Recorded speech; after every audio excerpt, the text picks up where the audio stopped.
वज़ीर आला खैबर पख्तूनख्वा अली अमीन गंडापुर का मुखालिफिन को साजिश के बगैर हुकूमत गिराने का चैलेंज। गिरफ्तार करके बानी के खिलाफ बयान देने के लिए दबाव डाले जाने का भी इल्जाम।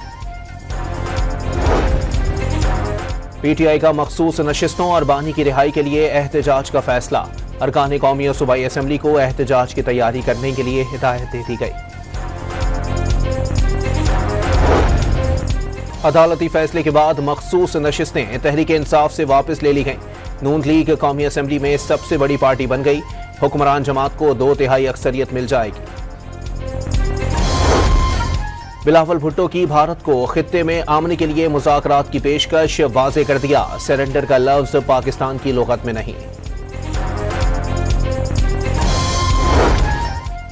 और मुल्क के मुख्तलिफ शहरों में 6 मुहर्रम हराम के जुलूस बरामद किए गए। अज़ादारों की जानिब से शहदाए करबला की याद में नौहा खानी। वज़ीर आला खैबर पख्तूनख्वा अली अमीन गंडापुर का मुखालिफिन को साजिश के बगैर हुकूमत गिराने का चैलेंज। गिरफ्तार करके बानी के खिलाफ बयान देने के लिए दबाव डाले जाने का भी इल्जाम। PTI का मखसूस नशिस्तों और बानी की रिहाई के लिए एहतजाज का फैसला। अरकान कौमी और सूबाई असम्बली को एहतजाज की तैयारी करने के लिए हिदायत दे दी गई। अदालती फैसले के बाद मखसूस नशिस्तें तहरीक इंसाफ से वापस ले ली गईं। नून लीग कौमी असम्बली में सबसे बड़ी पार्टी बन गई। हुक्मरान जमात को 2/3 अक्सरियत मिल जाएगी।